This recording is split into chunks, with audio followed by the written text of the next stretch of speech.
kasih sama Pak Usman. Assalamualaikum Gus. Halo, waalaikumsalam. Di mana?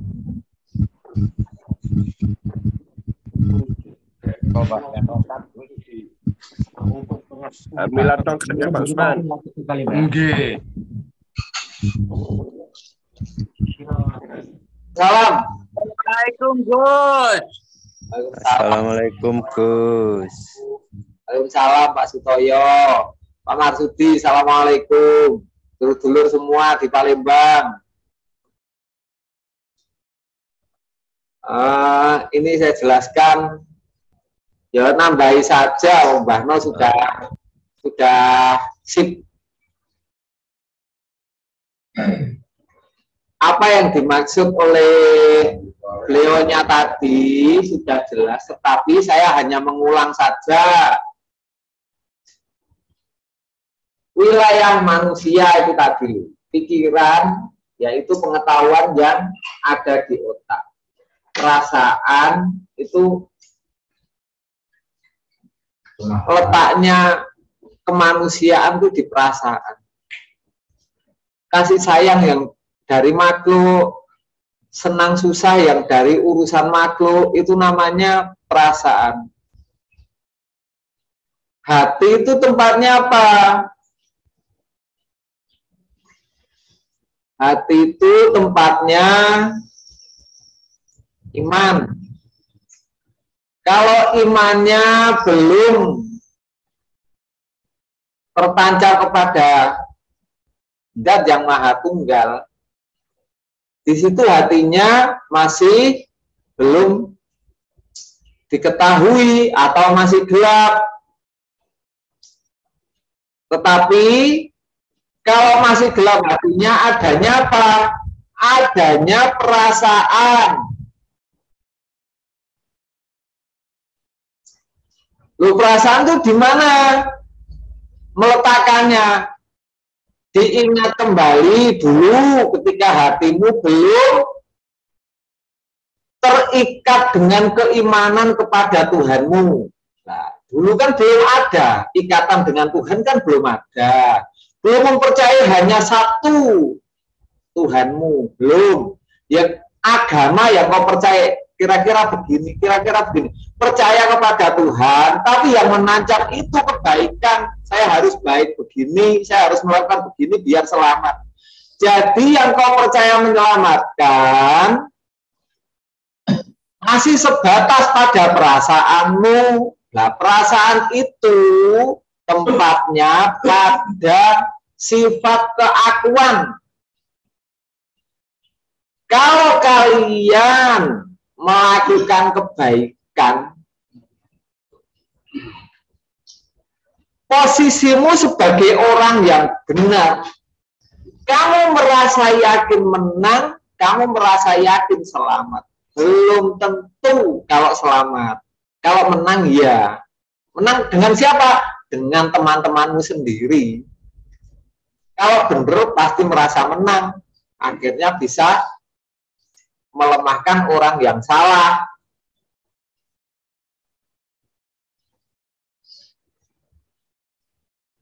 Kemanusiaan berbeda dengan ketuhanan. Ketuhanan hanya ada di hati. Ketuhanan juga bisa di pikiran. Apa? Keterangan-keterangannya tentang agama, keselamatan, agama yang menyelamatkan. Setelah itu dirasakan masuk juga dalam perasaanmu. Tetapi diyakini tidak bisa karena agama tanpa Tuhan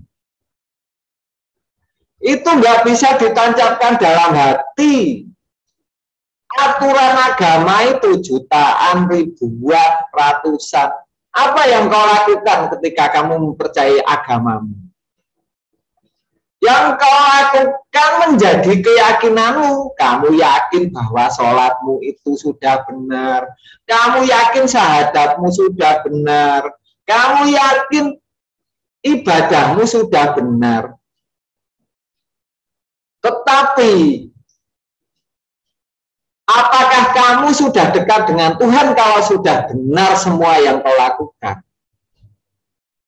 Di situ titik gelap pengetahuan tentang Tuhanmu. Oh, sangat jelas. Pengetahuan agama itu arah mempercayai Tuhan.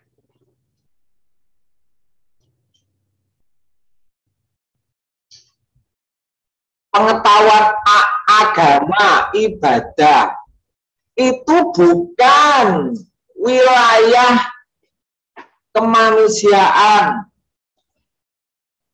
bukan wilayah kebenaran dari Tuhan, tapi ketuhanan itu wilayah hati atau wilayah keyakinan tentang Tuhan.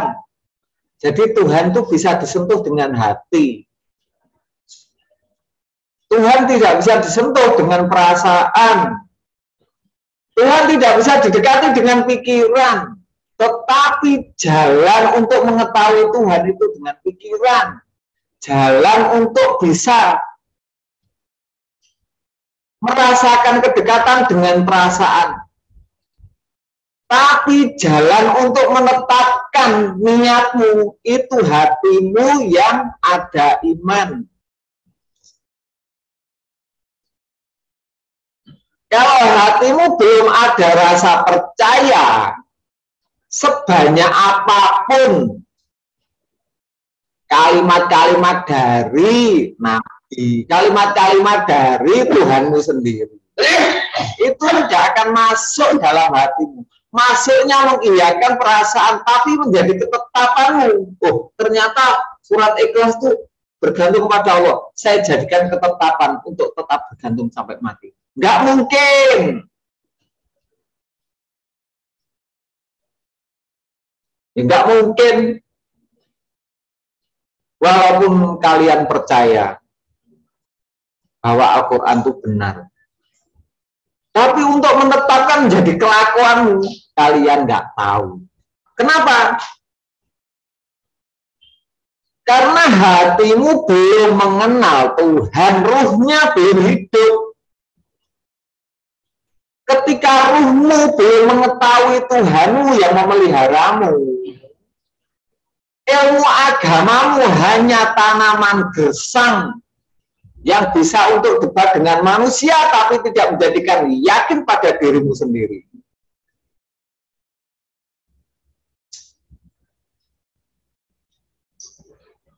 Agama itu disangkakan. Kalam tauhid, kalamullah dari Al-Quran. Ketika mati, Allah sudah nggak bisa berkata. Jadi matinya Tuhan bersama matinya utusannya. Setelah itu Tuhan nggak bisa berkata-kata. Masa begitu Tuhan itu nggak bisa berkata lagi? Lah sudah cukup. Tuhan sudah nggak berkata-kata lagi. Dan sudah ditulis kata-katanya. Akhirnya Tuhan tidak bisa berkata-kata lagi. Masa begitu? Masa pensiun? Masa Tuhan pensiun? Itu logikanya itu. Oh, Tuhan itu kan maha hidup, tidak berawal, tidak berakhir. Kalau nabinya bisa mati, tapi kata Tuhan sudah mati, habis. Masa begitu? Rasulullah meninggal dunia usia 63, setelah itu Al-Quran ditutup, setelah itu Allah tidak berkata-kata lagi, udah tutup sampai sekarang. Allah nggak bisa berkata-kata. Begitu. Berarti matinya kata-kata Allah bareng dengan matinya utusannya dong. Setelah itu Tuhan nggak ada, nggak berkata-kata lagi.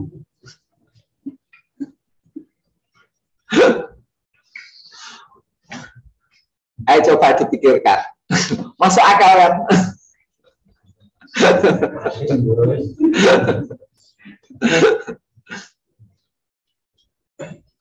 ketika Rasulullah masih hidup, Allah memberikan wahyu, Allah berfirman, kalamullah keluar terus setelah Rasulullah mati.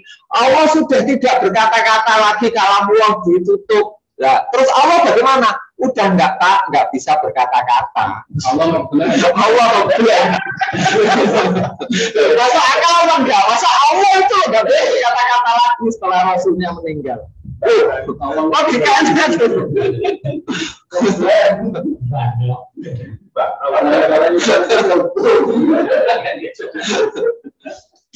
Loh, Allah sudah nggak bisa berkata lagi. Karena sudah ditutup, nggak ada kata Allah katanya. Masa begitu kebenarannya?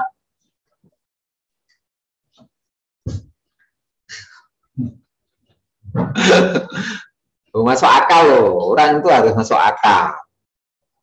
Loh, Allah maha hidup ya. Kok bisa nggak bisa berkata-kata setelah Rasulullah meninggal? Berarti Allah sudah nggak berkata-kata lagi. Kata-katanya habis. Kata-kata hari ini bagaimana Tuhan? Habis. Katanya Romo Aryo, Tuhan sudah cadel. Wah, ini Tuhan siapa? Ini Tuhan.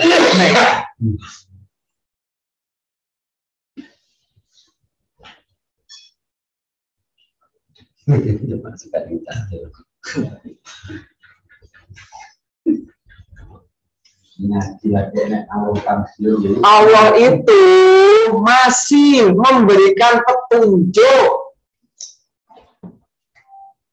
Di mana?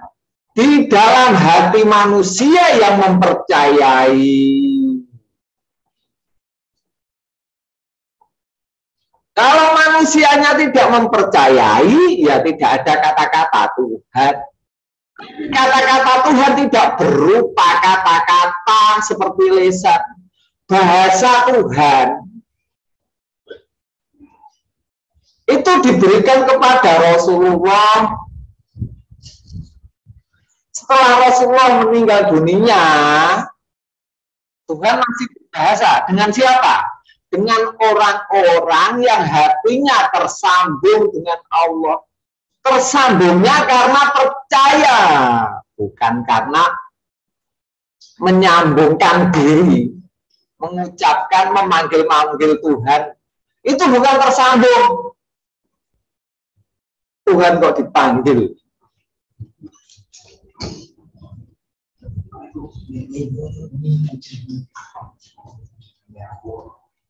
Kata-kata hari ini, Tuhan tidak berkata-kata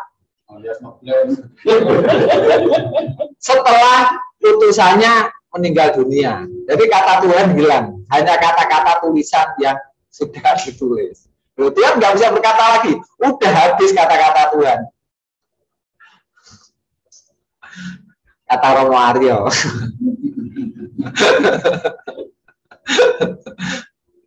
Tuhan sudah tidak berkata-kata lagi sejak 1400 tahun yang lalu. Loh, kenapa? Ya karena utusannya sudah meninggal dunia. Loh, terus Tuhan berkata dengan siapa? Udah nggak punya utusan. Ya udah, Tuhan diam aja, nggak bisa kata-kata. Masa begitu logikanya?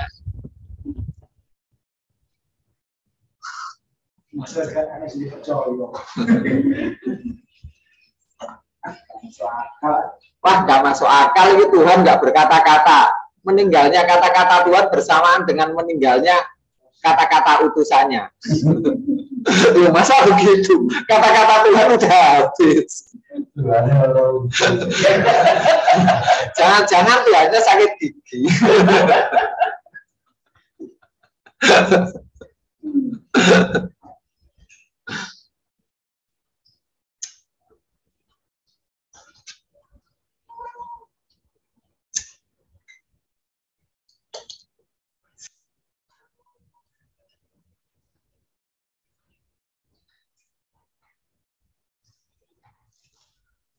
Jadi kata-kata Tuhan itu bukan kata-kata, bahasa Tuhan yang mampu menangkap bahasa Tuhan.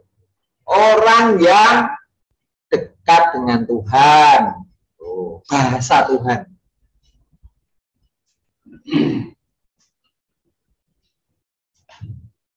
Kalau kata-kata Tuhan ya udah habis. Kata-kata Tuhan yang bahasa Arab waktu itu 1400 tahun yang lalu, itu setelah Rasulullah meninggal dunia, kata-kata Tuhan sudah tidak berkata-kata.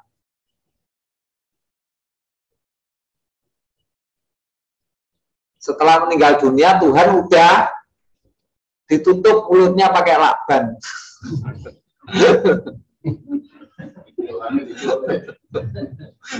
Lah udah nggak bisa berkata-kata ya, kata-kata hari ini apa Tuhan? Habis. Lah utusannya meninggal dunia, setelah itu Tuhan tidak bisa berkata-kata. Loh kok aneh, Tuhan itu nggak bisa berbahasa lagi.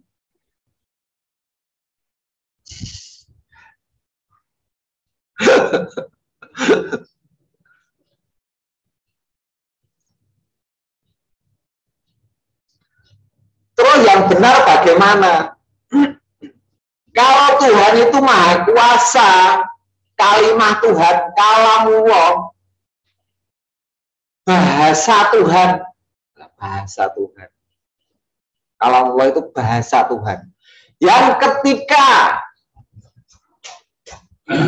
disampaikan kepada Rasulullah, itu bahasanya itu bahasa hati, yang menangkap sinyalnya hatinya Rasulullah.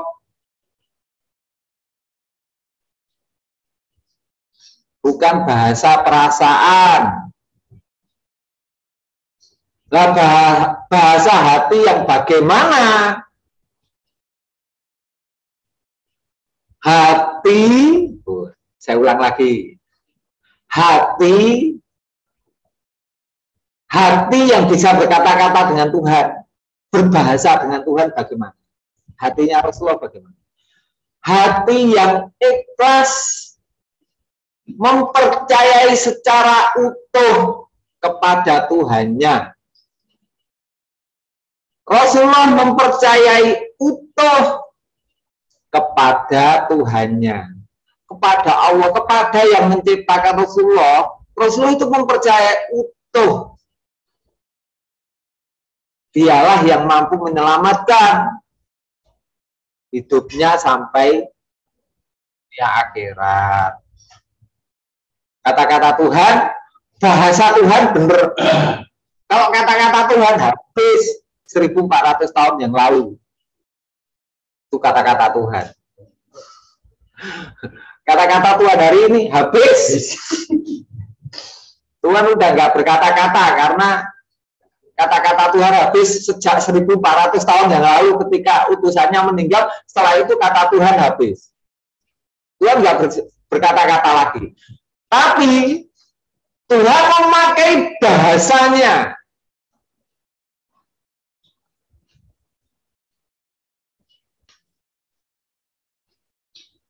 Bahasa Tuhan apa? Bahasa Tuhan bisa diterima oleh orang yang hatinya mendengar, hatinya melek. Tidak sumum bukmum, tidak gelap gulita, telinganya tuli. Kalau kata-kata makhluk manusia, itu telinganya normal, tidak tuli sehingga bisa mendengar. Tapi kalau kata-kata Tuhan, hatinya bisa mendengar.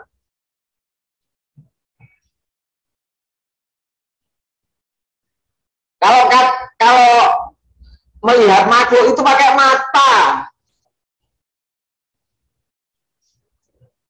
Tapi kalau melihat Tuhan dengan pengetahuan hatimu.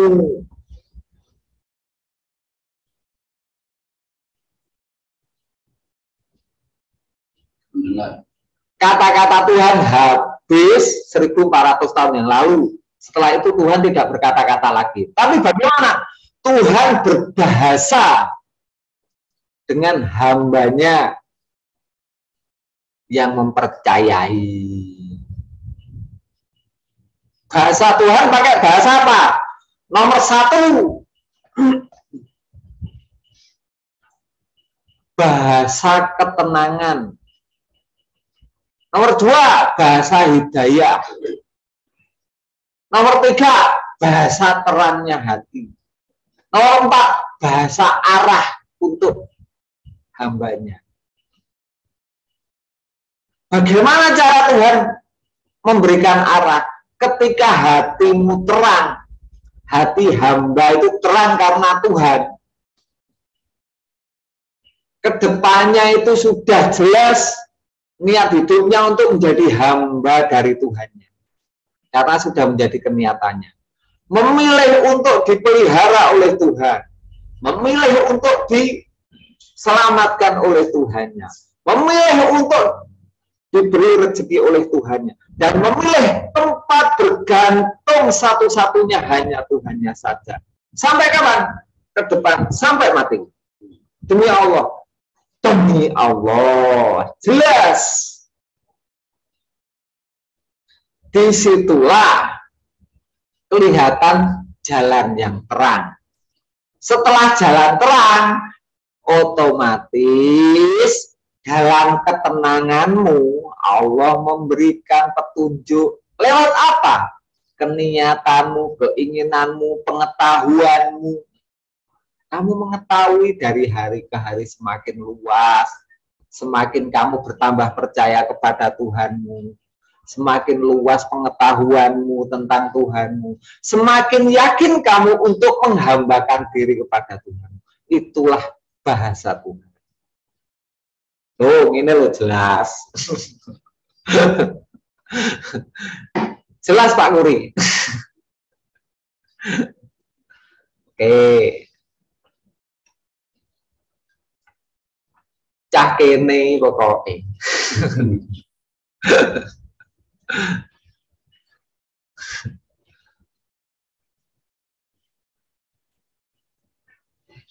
Al-Quran itu ini pada pertanyaan dari Romo Aryo. Jadi Al-Quran itu kata-kata Tuhan atau kata-kata Nabi Muhammad? Kata-kata Tuhan dan disampaikanlah oleh Muhammad kepada kaumnya. Kata-kata Tuhan diterima oleh hatinya Rasulullah. Terus disampaikanlah kepada umatnya Rasulullah. Lah disampaikannya dengan bahasa yang umatnya mengerti. Nanti kalau bahasa kaum yang tidak mengerti, misalkan Rasulullah itu bahasanya bahasa isyarat, biasa hati. Hatinya Rasulullah terang. Terangnya karena ingat dengan kemahaan Tuhannya. Akhirnya Rasulullah bergantung. Setelah itu ada kata-kata Allahu Somad. Nah, di situ dikeluarkanlah kata-kata itu kepada kaumnya. Jadi ingatnya bergantung kepada Tuhan. Itu bahasa apapun ya sama. Namanya bergantung ya seperti itu.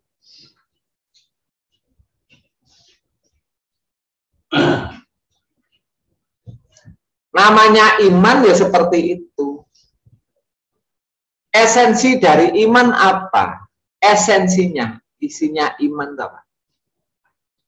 Longgarnya hatimu ketika kamu mempercayai Tuhan. Ketika mempercayai Tuhanmu, hatimu belum longgar, berarti di situ ada penyakit hati. Atau kalian jangan-jangan tidak begitu percaya.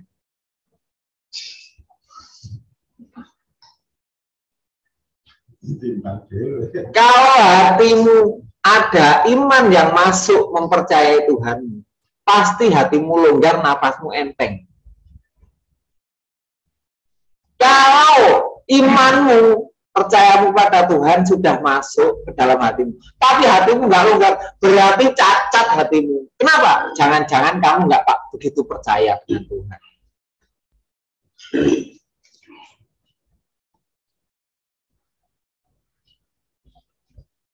Kalau nggak percaya, ada ragu-ragunya mempercayai, masa Tuhan mau menerima keimananmu?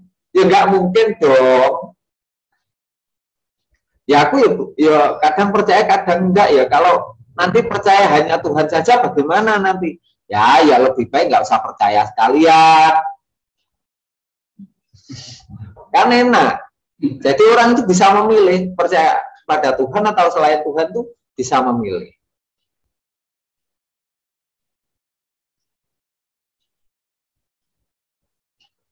Hadis itu hadasa, hal yang baru.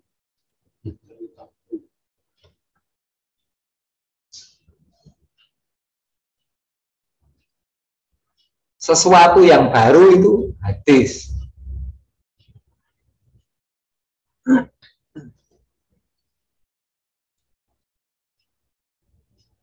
Jangan lupa Tuhan. Oh ini tadi saya menjawab Romario ya, lupa. Jadi Al-Quran itu kata-kata Tuhan atau kata-kata Nabi Muhammad? Kata-kata Tuhan yang sudah ditranslate menjadi bahasa Arab oleh utusannya.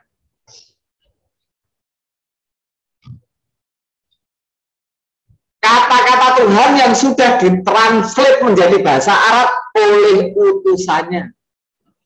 Al-Quran itu kata-kata Tuhan atau kata-kata Nabi? Kata-kata Tuhan yang sudah ditranslate menjadi bahasa Arab oleh utusannya. Di dalam Injil bahasa Ibrani, kata-kata Tuhan yang sudah ditranslate menjadi bahasa Ibrani, bahasa kaum Nasrani oleh utusannya. Jadi Tuhan berkata-kata disampaikan kepada utusannya untuk disampaikan kepada kaumnya.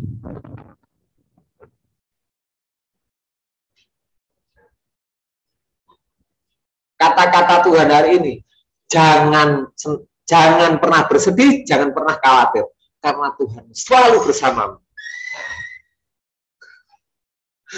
Kata-kata Tuhan hari ini. Jos. Haleluya, haleluya.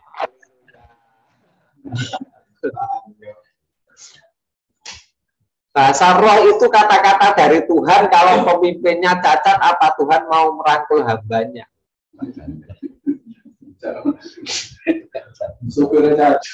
Roh itu roh itu pengetahuan tentang Tuhan. Kalau pemimpinnya cacat, pemimpinnya itu mempercayai Tuhan apa enggak? Lah cacatnya fisiknya atau keimanannya?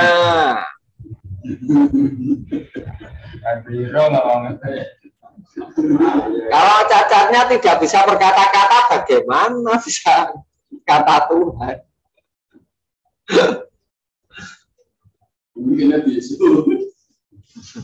Oh ini ada pertanyaan dari Romo Aryo. Jangan-jangan perintah sholat hanya untuk Nabi Muhammad. Perintah sholat di dalam Al-Quran seperti perintahnya dari Wali Songo, dari leluhurmu. Apa? Cengkir, sing kenceng anggone angen-angen mikir. Kenceng. Lek atine teger, ikhlas, percaya maring Gustine.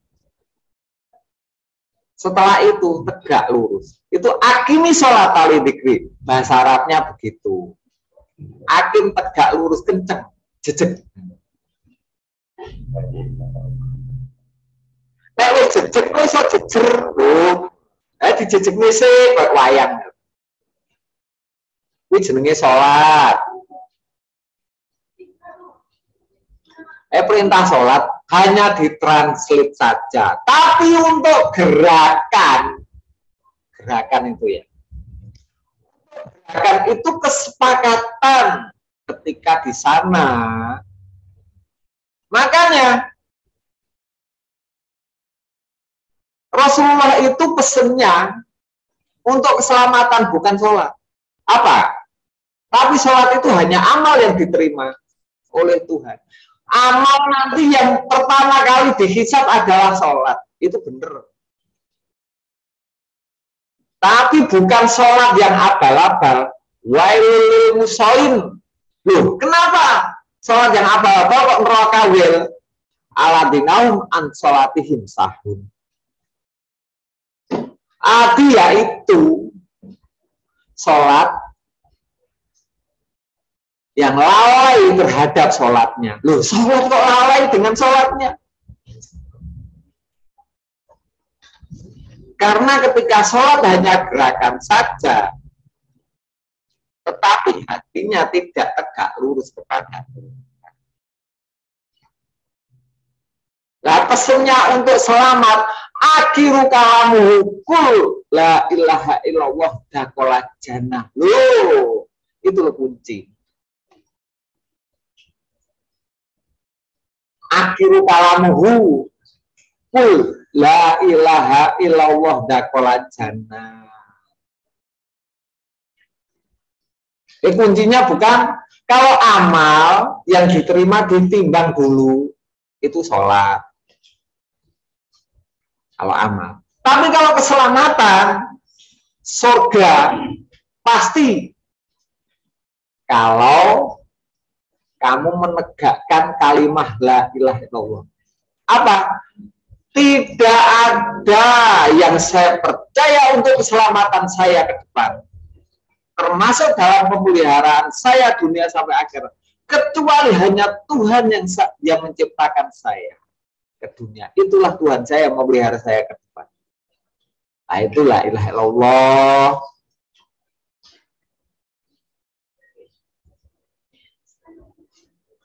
Makanya agama itu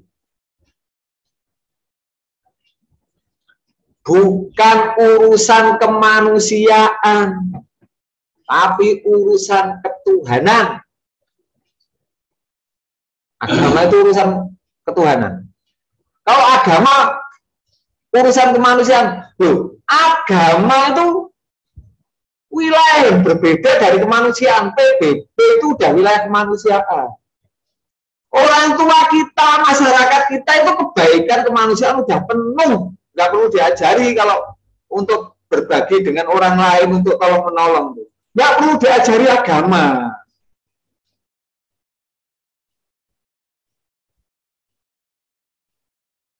Agama kok berganti dengan kebaikan. Agama itu ketuhanan.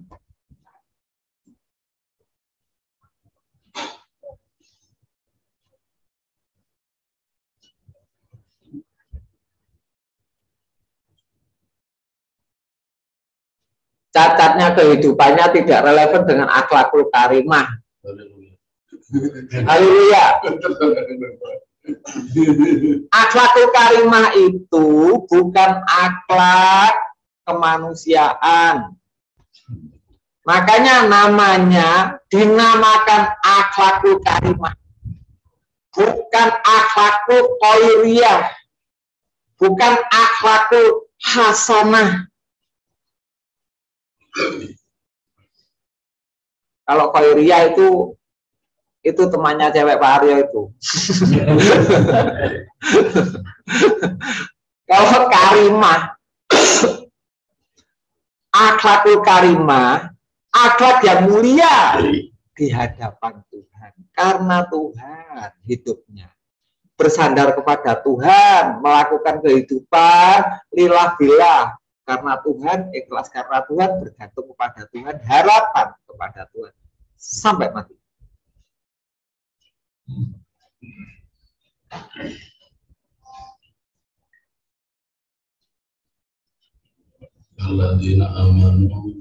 Aladina amanu. Aladina yoiku. Aladi yoiku. Aladina orang-orang. Wong-wong kan aladina, iya. Aku bahasa Arab masalahnya rodok rumpet ya. Aladina amanu wa amilus sholihat. Orang-orang yang beriman dan beramal soleh. Oh, lagi wong Jawa nulis Arab bulet ya. Aladina ya Aladina wong-wong sing iman lan amal soleh. Aladi yaiku wong-wong aman wong kang mercayani sapa yaiku pangerane. Wa amil sholihan lakoni amal kang ikhlas sing mergo Gusti Allah. Soleh kuwi sing mergo Gusti Allah, yang karena Tuhannya dia beramal. Orang yang percaya dan beramal karena Tuhan, itulah orang yang selamat. Wal asri innal insana fi khusrin. Innal ladzina amanu wa amilus sholih. Wal asri demi masa dari dulu sampai sekarang. Masa. Innal insana lafi khusrin. Sesungguhnya sebagian besar dari dulu sampai sekarang banyak orang yang rugi. Kecuali Romo Aryo. Waduh, ya Allah. Betul Romo Aryo. Saudara-saudara semua itu nggak mungkin rugi. Kenapa? Karena di situ ada iman. Kecuali orang-orang yang beriman, hatinya mempercayai Tuhannya dan beramal melakukan segala sesuatu karena Tuhannya. Amal soleh itu amal karena Tuhannya. Ini sebab Allah. Ini sebab Allah. Ini karena Allah. Lillah billah. Itulah yang dinamakan wa amilus sholih.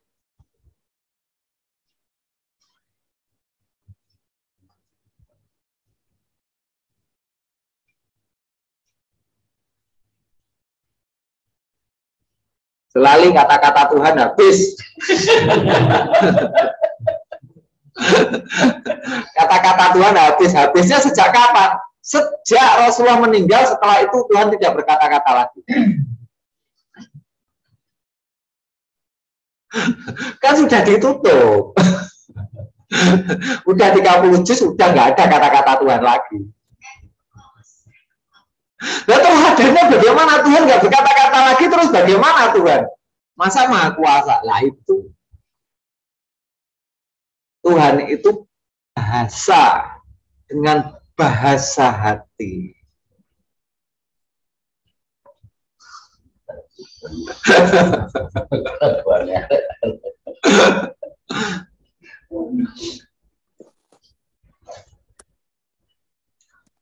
Agama bukan kemanusiaan.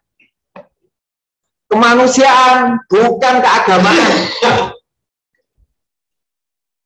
Kalau budi pakerti yang baik, akhlak yang khairiyah, semua manusia tanpa agama itu sudah bisa mengetahui kebaikan.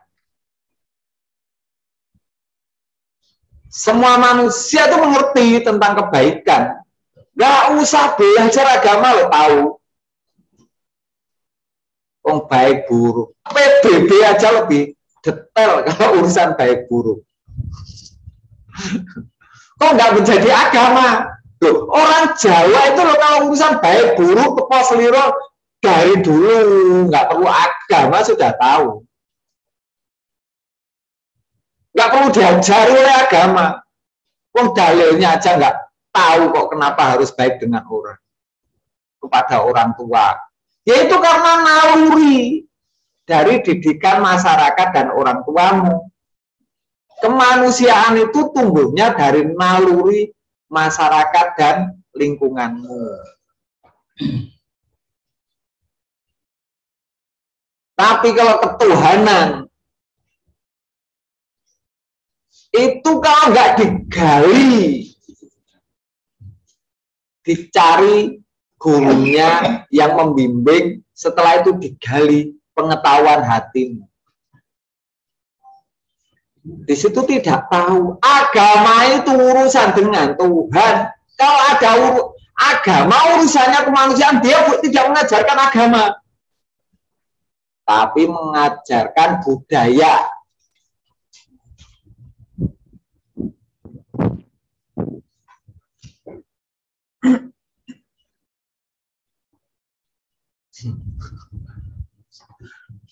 Agama itu urusan untuk mengenal Tuhan yang memelihara dia. Ketika budayanya itu sudah baik, kamu tidak mungkin menjadi baik sempurna karena ketakutan kalau baik itu belum tentu menyelamatkanmu. Semua orang mengenal kebaikan. Orang itu yang penting itu baik dengan orang lain. Tidak kotor hatinya, selalu baik, mengalah. Tapi siapa yang berani melakukan? Nggak usah teori. Siapa yang berani totalitas kebaikan? Karena masyarakat itu mengajarkan kebaikan, tapi masyarakat juga pengkhianat kebaikan.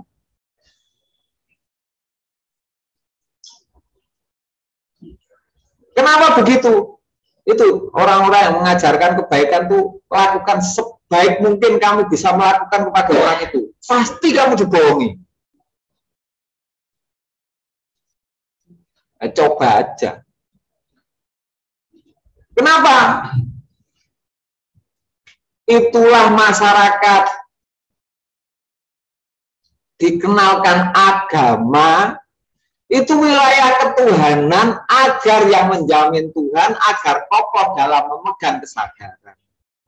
Tahu batasan kebaikan itu yang paling tepat yang bagaimana?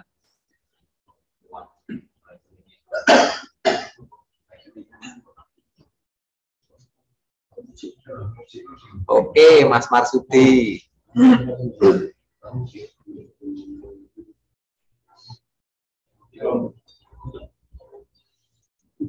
Inadina indawal Islam di Paul Winter asli ki wong agama tenan iki.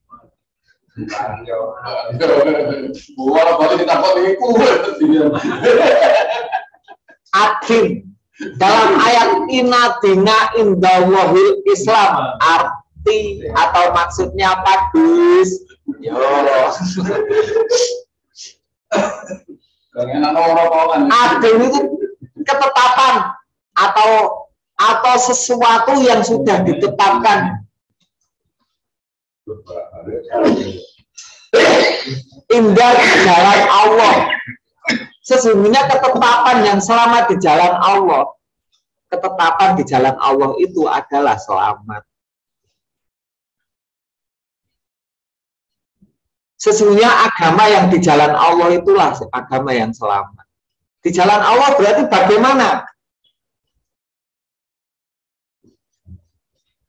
Ketika kamu bersama Tuhan, yakin di situ terjamin keselamatan. Ketika kamu melupakan, kamu berganti posisi sebagai aku sehingga tidak membutuhkan Tuhan. Di situ kadangkala celaka. Tapi tenang saja. Kenapa? Karena niatmu itu sudah menjadikan pemeliharaan Tuhanmu selalu.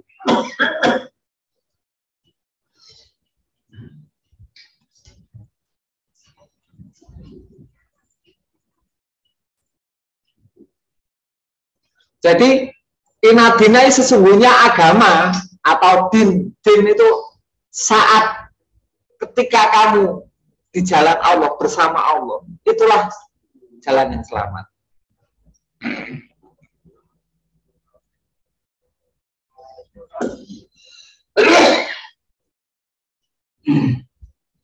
Bukan sesungguhnya agama yang dirahmati Allah adalah Islam. Agama yang bersama Tuhan dulu yang selamat.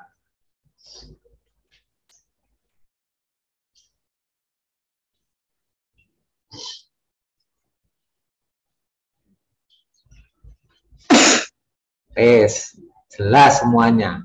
Jangan lupa yang harus diperjelas. Kemanusiaan berbeda dengan agama. Kemanusiaan tanpa agama orang sudah bisa memanusiakan manusia. Bahkan semua ateis, agnostik. Ateis itu anti Tuhan. Kalau agnostik itu ragu-ragu untuk percaya Tuhan. Semuanya itu menganut kebaikan. Yang penting orang itu baik dengan orang. Yang penting tidak merugikan orang, kita akan selamat. Seperti itu. Itu namanya bukan agama, tapi kemanusiaan.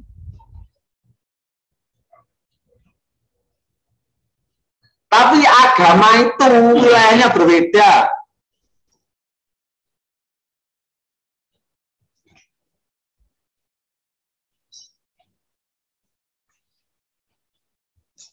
Agama itu wilayah ketika kamu baik, itu mengetahui aturan hatimu tidak merugikan dirimu sendiri. Kalau kamu diberi kekuasaan tentang dirimu, diberi hak hidup, diberi hak kekuasaan, harta benda, dan lain sebagainya. Di situ kamu itu tidak merugikan dirimu untuk beramal baik kepada orang. Kenapa? Itulah hak kekuasaan yang diberikan Tuhan kepadamu untuk menjaga dirimu. Kalau kamu menyeberang sungai terus tenggelam itu kamu ya udah, ini yang penting saya jalani, ikhlas saya, ya bodoh itu namanya.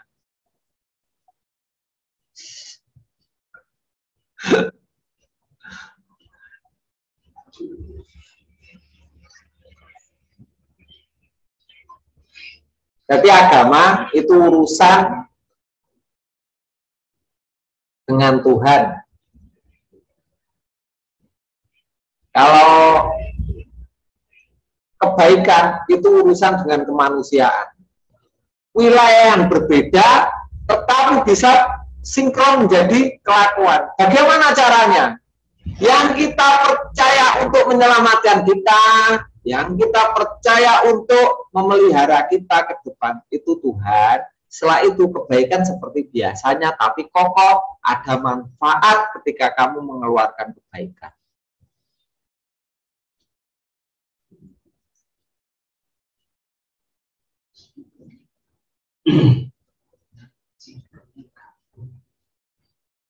Kemanusiaan itu nggak perlu diajari oleh agama, sudah baik. Kalau urusan baik itu tanpa agama orang udah bisa mengetahui lah dari kecil, nggak belajar agama, mengetahui ini baik, ini buruk, ini baik, ini buruk. Setelah belajar agama ini haram, ini halal, haram, halal. Bukan begitu. Halal. Setelah mengetahui agama, kamu tahu ini mendekatkan aku kepada Tuhan, ini aku berdekatan kepada selain Tuhan, ini aku percaya dengan Tuhan, ini aku nggak percaya dengan Tuhan. Teliti seperti itu loh namanya bertuhan, beragama. Beragama itu menambah pengetahuan, ketelitian hatimu. Kamu bersandar kepada Tuhanmu, kamu bergantung mempercayai Tuhanmu atau mempercayai dirimu. Di situ ada jurang pemisah, hitam putihnya jelas. Jadi agama dan kemanusiaan bedanya itu hitam putihnya. Siapa yang dipercaya itu jelas.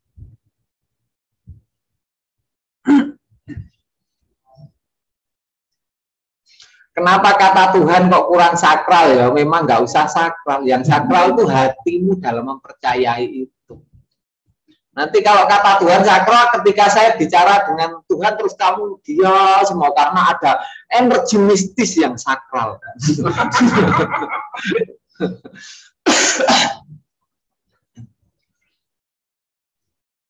Ini ada pertanyaan. Katanya kalau sedekah atau menolong sesama, Allah akan melipat gandakan rezeki bagi yang bersedekah. Gimana menurut Gus Tupi, mohon pencerahannya. Sedekah menolong sesama itu kemanusiaan. Lah ketuhanan kok Allah melipat gandakan? Lah kamu dekat dengan Tuhan apa enggak? Percaya apa enggak? Lah itu di situ itu awal dari kamu mempunyai Tuhan atau mempunyai kebaikan. Jadi memisahkan antara kebaikan. Kalau kamu kebaikan kamu mempercayai dilipat gandakan Tuhan, berarti kamu dekat dengan Tuhanmu dulu. Apakah benar seperti itu? Kalau kamu dekat aja enggak melakukan kebaikan yang menolong, ya dicoba aja. Nanti kalau habis sedekahmu, Orang menolong kamu apa enggak, Tuhan menolong apa enggak. Nah, di situ ada uji materinya. Yang dilipat gandakan rezeki itu orang yang bersyukur, bukan orang yang bersedekah.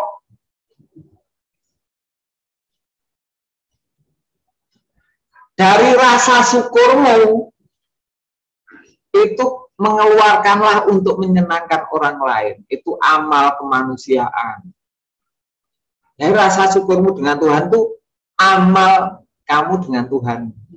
Amal apa? Melakukan, memuji, melakukan puji-pujian, puji Tuhan. Wahai Tuhan kami Bapa di surga.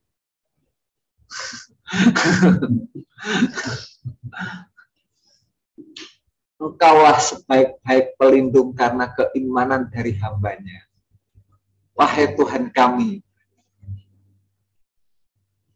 Itu puji-pujian.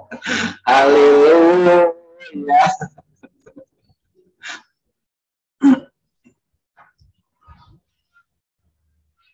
Yang dilipat gandakan itu lain wa ita'adana rabbukum la in syakartum wa azidanakum. Rasa syukurmu karena pemberian Tuhan, kamu bisa merasakan ini pemberian Tuhan, bukan pemberian usahaku.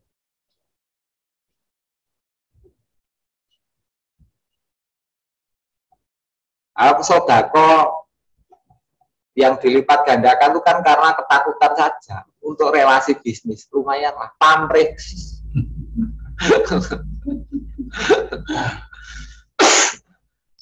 Kalau sodako yang dilipat gandakan takut nanti diadab karena nggak pernah sodako. Bukan begitu yang diadab orang itu. Orang yang diadab itu orang yang tidak iman. Urusannya iman. Wala in kafartum inna adab bila sakti. Ingkar dengan Tuhannya. Ini dari Tuhanku, bukan dari usahaku. Itu yang perlu disyukuri. Usahamu atau dari Tuhanmu? Pisahkan itu. Kalau udah bisa memisahkan, baru kamu akan dilipat gandakan karena rasa syukur. Nah, ini kan enak. Biasa agama nenek moyang kebaikan. Tapi nggak apa-apa, bukan salah. Tapi maksudnya hubungannya dengan Tuhan nggak ada. Agama itu urusan bertuhan. Kalau orang sering bicara ketuhanan tapi pelit dan tidak ada kepedulian sama orang lain, biasanya nggak dipercaya omongannya, Gus. Gimana itu? Apakah kita cukup menyampaikan ketuhanannya saja tanpa kita harus baik kepada ke orangnya? Lebak budi pakerti itu kan bukan karena memberikan. Lu saya sama Romo Arya itu malah sering dikasih duit sama dulu-dulu. Kadang kirim beras, apa pulsa. Nah itu semua apakah karena saya itu memberi, saya bicara ketuhanan tapi saya ngasih apa? Enggak pernah. Ya tolak ukurmu itu terbantahkan dengan kenyataan saat ini. Saya sama Pak Roko aja cuma ngasih makan rokok ala. Itu Pak Roko nggak kerja di sini terus juga ikhlas. Padahal saya cuma omong aja jual suara. Mbah No itu penjual suara.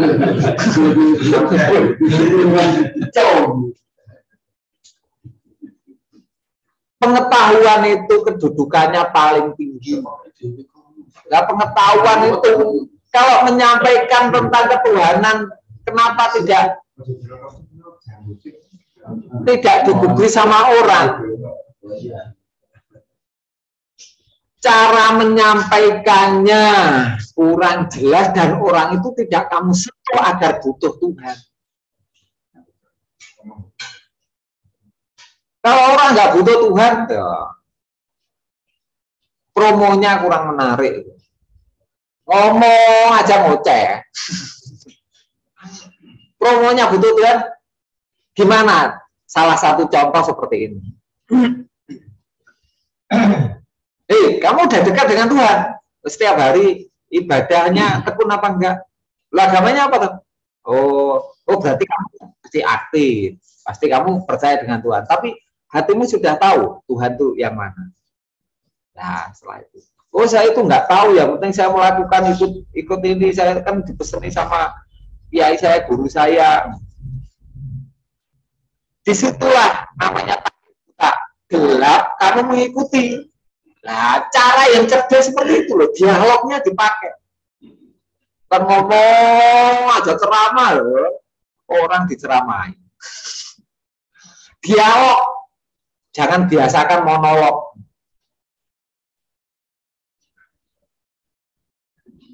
Rasulullah aja sering dialog aja. Nah, yang dicontoh itu siapa kok monolog? Monolog ngomong sendiri ya, mungkin yang dicontoh itu loh, orang khotbah. Jadi nggak ada yang berontak atau bertanya. Oh memang khotbah, kamu sedang khotbah atau sedang bicara dengan saya? Sedang khotbah. Kalau ngomong aja ditanya, karena itu kalau ngomong tuh, karena itu khotbah atau bicara dengan mendengar toh. Oh saya sedang bicara. Oh ya udah. Saya kira khotbah, ya diajak itulah kan. Jadi biar enak ngobrolnya. Komunikasi dua arah. Manusia dengan manusia itu komunikasi dua arah. Kalau manusia dengan Tuhan komunikasi satu arah. Jangan-jangan lagi berdoa kalau ngomong sendiri. ngomong dengan siapa? Ceramah. Oh itu ngomong dengan Tuhan, jadi nggak boleh diganggu. Lagi berdoa.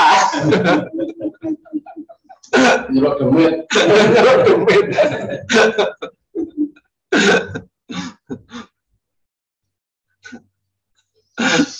Wes guyon naik. Ingkar dibayar dengan kapal. Ingkar itu ya kembali iman gitu aja.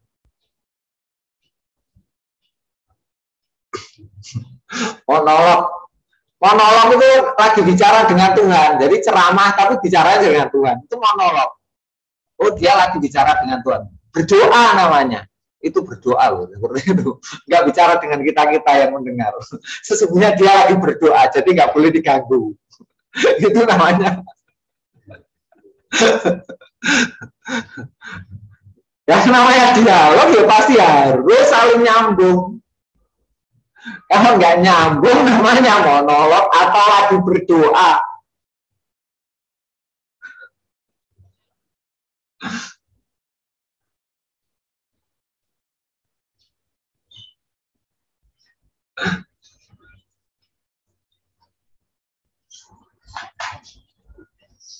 Ini ada pasukan pelacur yang kasih minum anjing diselamatkan Tuhan, filosofinya gimana Gus?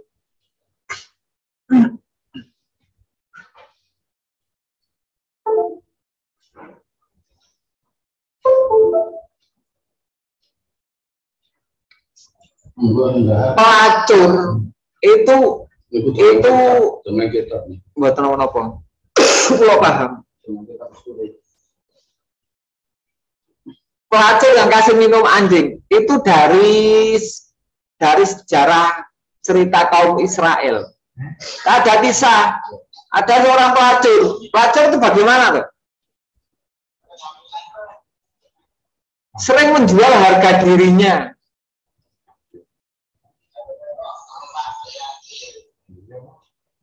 Jadi untuk mendapatkan sesuatu menjual harga dirinya. Bukan pelacur kelamin, pelacur agama. Pelacur agama itu.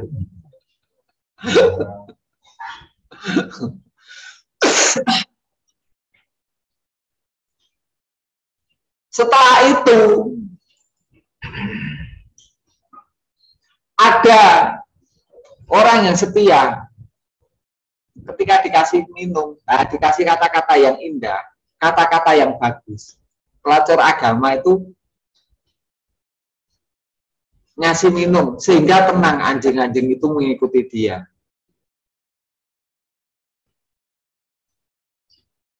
Nah, karena keikhlasannya dalam memberikan minum atau tertawening,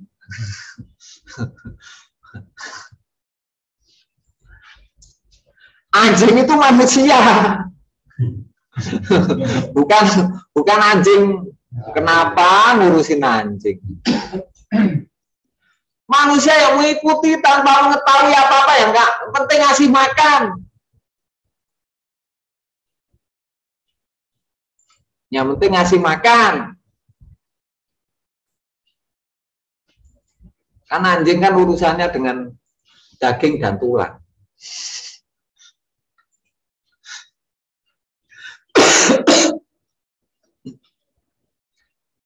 Jadi orang pelacur agama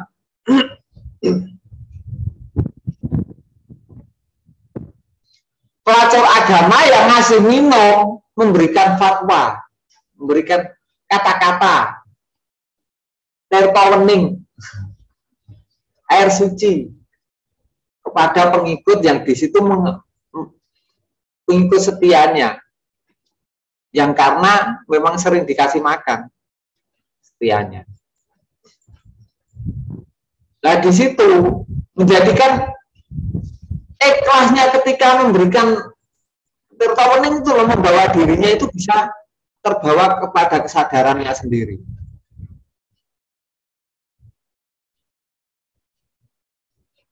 Pelacur agama itu kalau ngasih kata-kata yang ikhlas kepada pengikutnya, di situ dia menyadari sendiri. Disitulah dia bertaubat, akhirnya kembali kepada Tuhan. Di situ keselamatannya.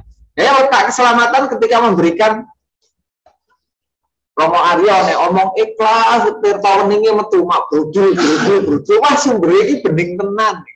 Kowe gak campur perasaan karo emosi. Nah, di situ membawa dirinya itu larut kepada apa yang diungkapkan sehingga bisa menempati keikhlasan karena Tuhan. Mengenal Tuhannya lebih dalam, akhirnya bisa menempati. Jadi orang itu diselamatkan kadang-kala dari bicara dulu terus bisa melakukan. Kadang melakukan dulu baru bisa bicara. Lah bicara kepada orang yang memang membutuhkan. Oh, dia minta telo, akhirnya dibakarnya telo yang sandingi saungi Romo Aryo.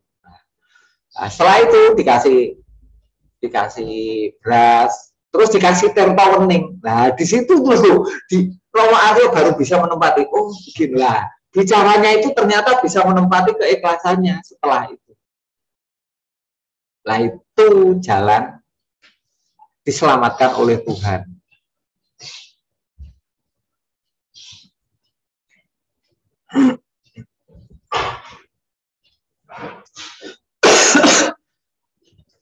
Jadi bukan pelacur kelamin, tapi pelacur agama maksudnya. Kepada pengikut-pengikut setianya. Pengikut yang karena makanan.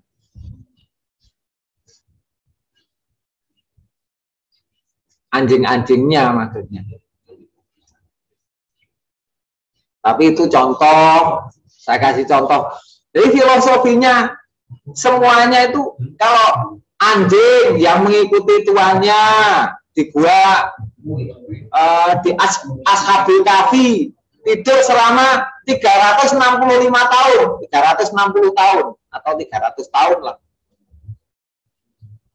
Setelah terbangun anjing-anjingnya mati, lu anjingnya masuk surga.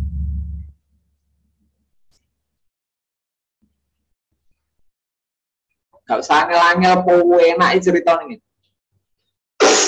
Wong setia karo Kanjeng Nabi wis pokoke manut lah ditoto akhirnya iso selamat. Wis mau manut hasilnya betul Kanjeng Nabi nek gak bakal keimangan.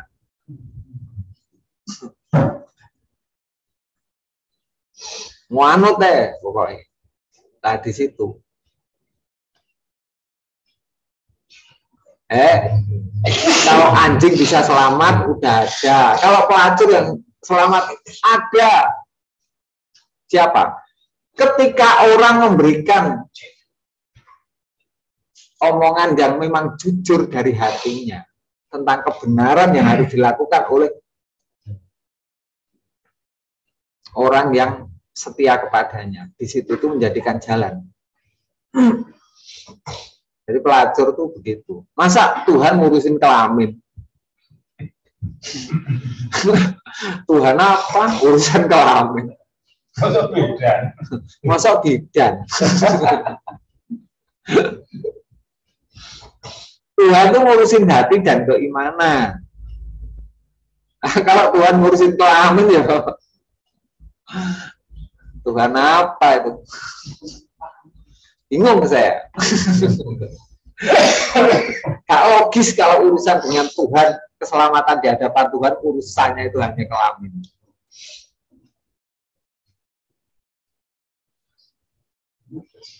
Begitu Pak Sukar.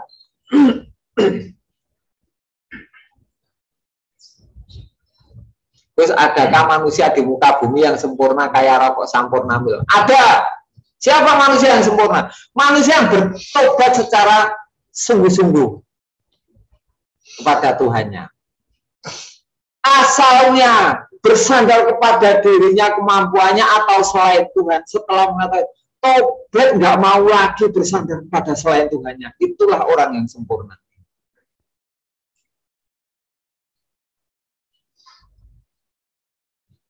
Jujur, bersandar, bergantungnya hidup ini loh, asli kepada Tuhan yang menciptakan aku, yang memeliharaku ke depan sampai mati.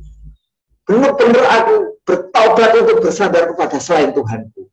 Nah, jujur dan bertaubatnya seseorang untuk menjadi hamba Tuhannya, di situ orang itu sempurna.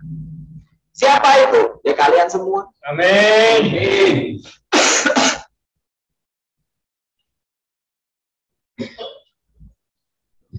Pak Supriyatilam, terima kasih Gus, mantap, jadi paham. Semenjak kapan Tuhan melipat gandakan amal kebaikan ya? Semenjak Tuhannya amal kebaikan. Semenjak orang itu menuhankan amal kebaikan, disitulah Tuhan melipat gandakan. Katanya, tapi saya juga nggak percaya.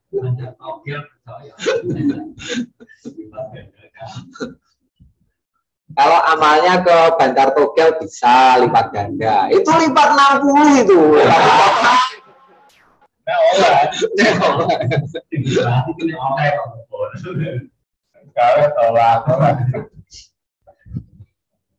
Ini dari Pak Sugiman. Kalau orang sering bicara ketuhanan tapi pelit, oh ini tadi sudah saya jawab. Terus apakah ingkar tidak bisa dibayar dengan kafarat? Ingkar itu dibayar dengan kembali. Asalnya ingkar dibayarnya dengan keimanan. Oh saya percaya, nah gitu. Ingkar itu dibayarnya dengan iman. Ya udah, dulu ingkar sekarang iman. Tadi ingkar sekarang iman, kan udah terbayar. Yang contoh Allah SWT, Gus monolog, oh ya monolog.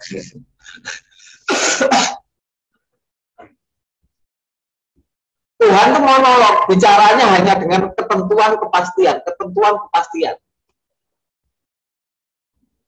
Tuhan bicara dengan manusia semua umum. Tuhan itu bicara.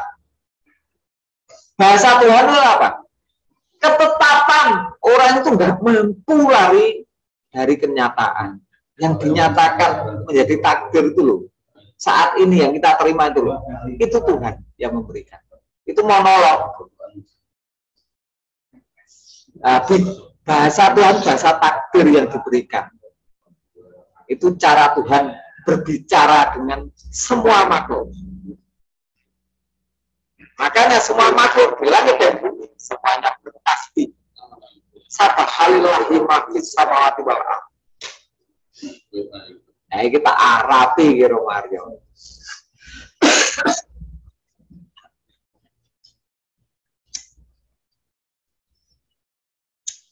Kalau orang bicara monolog, dia lagi berdoa. Jadi nggak boleh diganggu. Walaupun temannya banyak, tapi bicara sendiri untuk didengar. Dia itu lagi berdoa sebenarnya. Jangan diganggu.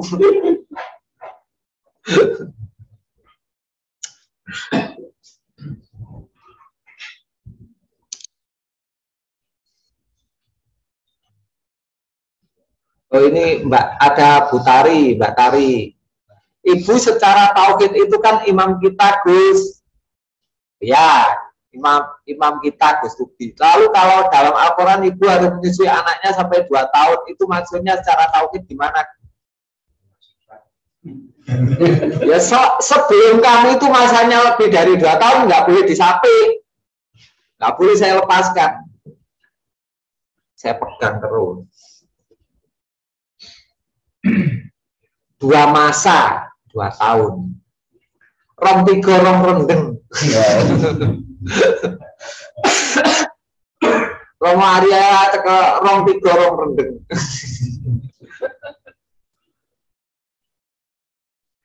Pak Sukar, semuanya itu minimal 2 tahun. Tapi selamanya jangan pernah putus asa kalau itu memang benar. Kalian tuh jamaahku, mempercayai saya itu nggak ragu-ragu. Saya kenapa harus ragu-ragu untuk mendidik kalian walaupun sampai matiku itu ikhlas. Jadi nggak ada batasan, cuma 2 tahun. Tapi kalau nyusu aja nak, kadangkala saya gebleki seperti Pak Roh kemarin. Pak Roh ya di sambleki mentil ae. Mental kelihatan penilai itu. Musuh dengan dinilai.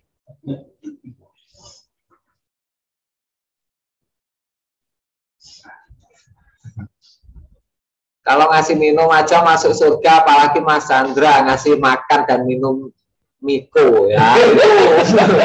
Miko dikasih makan minum ya pasti masuk surga. Mas Anuli jelas ini dari Sukosewu. Matur suwun Gus, jelas banget. Ini Pak Sudiman tanya lagi, apakah surga tempatnya orang yang selamat dan neraka tempatnya orang yang celaka? Ya mesti. Ya mungkin juga begitu. Masa orang selamat ditempatkan di neraka? Tapi aneh. Ada kisah. Itu dulu misionaris datang ke Greenland. Greenland kan sukunya itu, Greenland itu kan tanahnya itu es. Orang-orang Eskimo. Nah, di sana itu orang-orang misionaris menawarkan cerita, dikatain agama Nasrani begini, kamu kalau nanti kalau kamu taat kamu masuk surga, kamu kalau nggak taat masuk neraka. Terus surga itu bagaimana? Oh tempatnya dingin. Kalau neraka bagaimana? Oh neraka itu panas. Oh saya senang masuk neraka karena panas, di sisi dingin terus. Akhirnya orang-orang yang menceritakan surga dan neraka itu bingung. Kalau orang di Greenland dikasih tahu surga neraka itu tempatnya panas, enak itu, ada mataharinya berarti.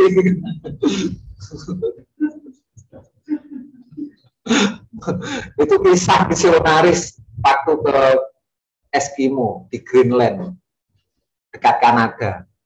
Itu cerita misionaris dulu.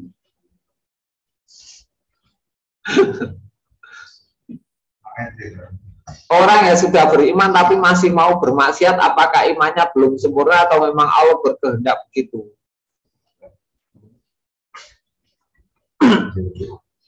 Urusan iman dan tidak iman, maksiatmu itu kepada Tuhan. Kamu tidak mempercayai Tuhanmu, itu maksiat. Kamu bersandar kepada selain Tuhanmu, itu maksiat. Kalau najis, ada noda kamu mempercayai selain Tuhan yang menyelamatkan kamu, itu noda. najis. Jadi urusan maksiat itu tidak mempercayai Tuhannya, urusan keimanan.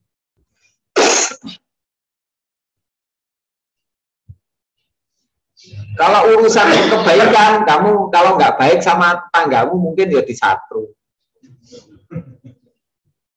Sebelum 2 tahun nggak boleh bapaknya menyusu. Oh iya betul itu, nanti anaknya kecentet. Karena susunya royoan dengan bapaknya. Ini Mas Agus Suharto. Ada yang nanya, Gus, sholat mencegah perbuatan keji dan mungkar, maksudnya gimana? Inna sholatal tanha anil faksa wal mungkar. Sesungguhnya sholat itu mencegah perbuatan keji fasik. Keji fasik itu bukan keji ya. Mencegah. Fasik itu rusak. Merusak rasa percayamu. Jadi kalau kamu lurus dengan Allah, itu mencegah rusaknya keimananmu dengan Allah, sehingga kamu tidak menjadikan ingkar.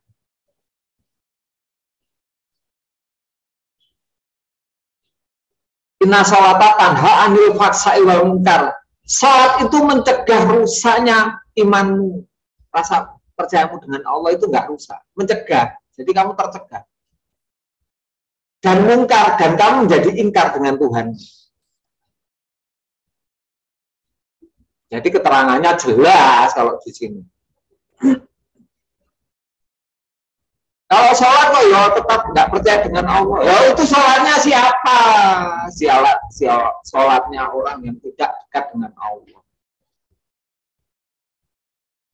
Kalau sholatnya Romo Aryo nggak mungkin. Gimana sholatnya tanhaan fasai wa mungkar. Fasik itu rusaknya iman. Sehingga menjadi ingkar dengan Tuhannya. Sholat yang bagaimana? Akimi sholat tali dikri. Lurusnya hati untuk mengingat Allah. Sholat syariat itu torekoh terbaik untuk kedekatan dengan Tuhan. Tapi sudah tahu alamatnya dulu, sudah pernah dekat. Jadi keterangannya itu untuk mendekat kepada Tuhan. Cocok buat perokok neraka itu kalau perlu korek api. Oh iya.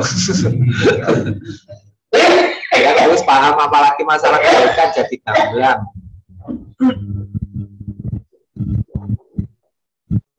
Jangan lupa kata-kata hari ini. Kata-kata hari ini apa gitu.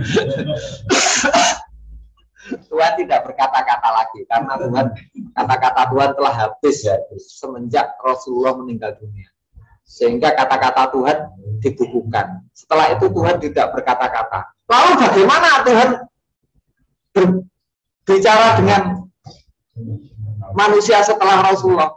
Tuhan memakai bahasa hati. Siapa yang bisa menangkap? Orang-orang yang hatinya tulus mempercayai Tuhannya dan tetap setia bersama Tuhannya, tetap ikhlas mempercayai Tuhannya, itulah Tuhan berkata-kata dengan sinyal yang bisa ditangkap oleh hambanya. Oh, jelas. Jangan lupa semuanya harus cerdas, diingat. Oh begini. Awal dari yang saya ucapkan itu ada di hati, menempelnya. Tanya hatimu, kalian akan tahu penjelasan dari apa yang saya sampaikan. Simpan dalam hati. Semuanya saya masukkan ke dalam hati. Kalian tuh nggak bisa bicara ketika kamu mengingat di pikiran. Tapi kalau kamu merasakan percayamu dengan Tuhan, di situ ada kata-kata saya semua teringat. Karena saya memasukkan keimanan tidak pernah di pikiran, kecuali hatimu dulu tersambung dengan Tuhan.